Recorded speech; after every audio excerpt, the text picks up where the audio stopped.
So the iPhone SE has been out for a few days now, and I've come to grow fond of it so far. And that's saying a lot considering I'm an Android fanboy. I've basically had Android phones all my life. I had the very first iPhone, didn't like it, went straight to Android, or maybe even Windows Mobile at the time, and just didn't look back. And I don't think that's very fair because the iPhone has really improved since then. And this is a unique device because these days 4 inches is very small.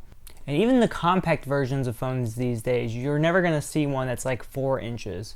So that's what kind of initially made me interested in this device. It's basically a flagship level device in a small package. Now it does have a few compromises here or there, but there are 5 things that I really love about this device. So the first thing, obviously, that I love about this device is the size. Now that's going to be a huge matter of opinion. You're either going to like it or you're going to hate it. I, for one, love the ability to just one-hand text, navigate anywhere on the phone with one hand. Literally, your thumb will reach anywhere when you're holding it. You may have to, adjust it like that, but yeah, it works very well. Another thing that I found very pleasing with the size, when you answer the phone and put it up to your head, it's crazy. It's not this like massive brick that we're so used to these days. It's actually reasonably sized, and you don't feel like you have a book on your face when you're talking, which I liked a lot. Again, size is a matter of opinion, but if you want something pocketable and also up to spec, this is a great device.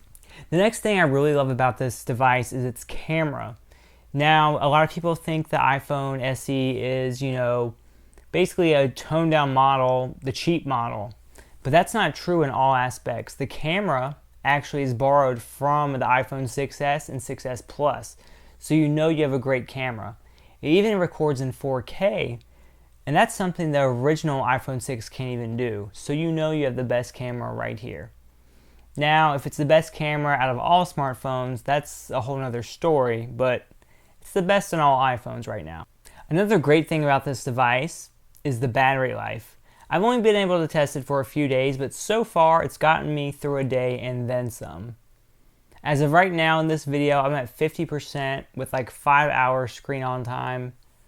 Standby time almost 24 hours, which is super good to me, coming from Android. And it's also crazy that this device has such a small battery and it can still be powered for so long. And we owe that to one thing about this device that I don't like, but in this video I'll treat it as a positive.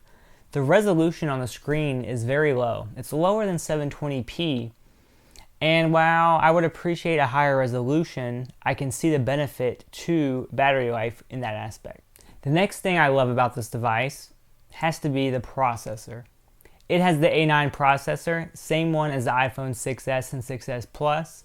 So no compromises to that aspect. You can play the latest games, do all that fun stuff, super quick, super fast. The latest iOS updates are going to work really good as well. And last but not least, the price of this thing. That is what initially got me so interested. Ever since the dawn of time, or maybe the dawn of the first iPhone, we've always just kind of expected to pay a premium for iOS devices. And that's true with any flagship phone these days. I'm not putting that just on Apple. Like Motorola has the Moto G. That's like a $200 device. Samsung, they have cheaper devices. LG, you see those all day. But Apple hasn't really came out with a, cheap device. And people thought they would never do that because they don't want to, hurt their brand.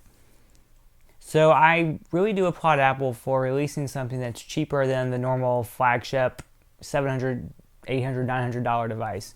$399 is really refreshing coming from Apple. And it still has that quality from Apple.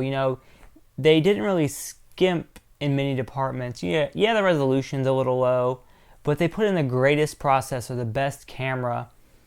The fingerprint reader may be a last-gen model, but who cares? Most people that are going to buy this device aren't really going to recognize that anyway. Anyway, guys, that is it. Make sure you give this video a big thumbs up and subscribe to my channel. I make new videos all the time. And I'll see you guys next time. Bye. I can never hit the camera.